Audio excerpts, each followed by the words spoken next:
I'm good. How are you? I'm doing well. I was reading through your intake paperwork and I saw that there were quite a few things that you wanted to talk about, but I kind of want to see where you're at today and start there, and we'll just continue to move through multiple sessions. How does that sound to you? That's great. Okay, so how are you feeling today? What is like one big emotion or one big thing that you're really like wanting to process right now? Probably like overwhelmed, but I think the root of that is like anxiety. Okay, tell me more about that. So I backstory. I'll just go from what like really triggered the anxiety to like kind of what I've been processing and realized about my childhood. My son has febrile seizures, or he did. Praise the Lord. We're claiming that he doesn't anymore. But his second febrile seizure was a really, really bad one. It lasted for 9 minutes. He stopped breathing for 2 minutes. I had to do CPR on him. It was very traumatic. I haven't really ever gotten help with that or like processed it with anyone other than family.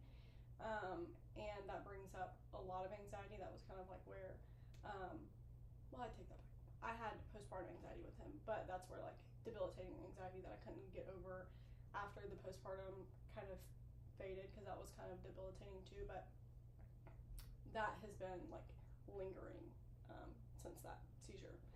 And after that, I realized I've had anxiety my entire life that I just, I guess, didn't realize. And so, yeah, it's just trying to overcome like that anxiety. Okay, so what I'm hearing is that post really bad second seizure, it kind of made you realize that or feel like you have been just a very anxious person your whole life. Definitely. Okay. And how does that anxiety, let's stick with this one traumatic event. How did your anxiety impact you in that moment? Like during the seizure or following the seizure? Let's start with during the seizure. During the seizure, I actually remained pretty calm because of my training, my like medical background, and I was able to like really internalize all of it. Of course, I was like panicking. I seriously thought he was going to die, but in the moment, I just knew what I knew and used that to try to do everything I could to make sure that he didn't die or started breathing again. But it was after that, as soon as we got to the hospital, that like it all just like closed in on me because of how traumatic it was.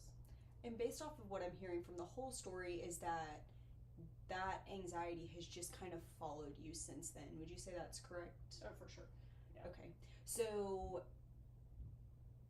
you're wanting to kind of work through that anxiety is what I'm gathering. Yeah, to just have, I think, again, like having anxiety my whole life, I'm not expecting to live a like anxiety free life, but maybe so it's not so consuming or debilitating like day to day. Okay. So what if we separated the anxiety from you?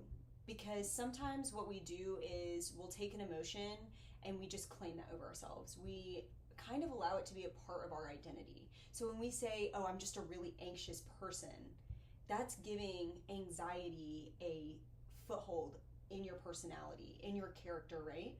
And so sometimes we can try and separate those two things. So we have Amy, right, in that situation, and then we have anxiety. So if we place anxiety over here and we have Amy here in that situation, what looks different? What do you notice in that situation now that anxiety is not there? Maybe like more control. Mm-hmm. Like this one scenario isn't the rest of my life. Because that's what it felt like. Like that was like before Maverick seizure, after Maverick seizure type of thing. So, but let's focus specifically on that situation. Now, you said you were calm, which is great. So, how were you able to show up for Maverick, separating anxiety from that moment? Does that make sense? Like getting out of, like controlling the thoughts in my head type of thing? Not necessarily, more so what positive things can we pull from that situation? Okay. Because anxiety is separate from who you are. Okay, so like I was able to remain calm. Mm-hmm. He survived with no deficits, which is amazing. He has not had another seizure like that since. Or are we talking about this seizure specifically? No. Okay. He's a healthy boy. He's a smart boy. So, would you say that you were able to be brave in that moment? Yeah. And that you were able to be courageous? And maybe you made Maverick feel safe? So I was talking to him the whole time. Yeah. So, let's try and retell the story. While, yes, still traumatic, but let's try and retell it with some positives. Okay, not so scary. Not so scary. Okay. So what would that sound like? If we're taking only the positive attributes from... what we just talked about? Yeah. Okay, so Maverick had a complex seizure, but I remained calm. I used my skills. He came out of it.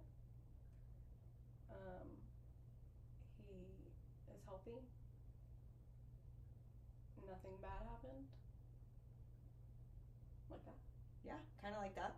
What does that look like moving forward when, you're in moments that would maybe make you really anxious? So, like, say we're experiencing another fever, because you said they're febrile seizures. So what does that look like? Not even necessarily, yes, thank goodness that he is well, right? And all of those things. But more so on the emotional side for you. What does that look like having anxiety over here and Amy right here? How can you move through those moments having Amy here and anxiety over here? I guess reminding myself of what you just said, like looking at it not so scary and looking at the positives of it, and a positive, like not equaling fevers with seizures, and because he has had fevers without seizures, and telling myself like I'm capable to care for him with a fever. He's healthy, he's okay. If he does have a seizure, I know how to manage it. If he does have a seizure, now we have rescue medicine. Yeah. Yeah. So what I'm hearing is that you would say, instead of maybe I'm so anxious, you could say I am so equipped. Yes. And I am so strong and capable. Yes. And I am such a safe space for my kids. Do you think that that would be helpful for you? Oh, for sure. Yeah, just because, like, hearing you say that, I'm like, oh, yes, I am. But it's not, those aren't sentences that immediately come to my head. Like, because you've lived with anxiety for so long that it's so easy for that to be your default, right? Yeah. Like, even things that we don't love, we get comfortable with. And so it's easy to just be anxious, right? Like, to automatically pop to being anxious. Yeah. And so, yeah, I would challenge you to kind of use this narrative style of, when you're replaying a story in your head or when you're moving through life experiences, think about, okay, oh gosh, like I'm starting to feel a little anxious. I'm not anxious. Anxiety is not who I am. So I get to choose to be brave and courageous and to recognize those things and try and kind of let anxiety be anxiety over here by itself. Do you think that would be helpful? Yeah, for sure.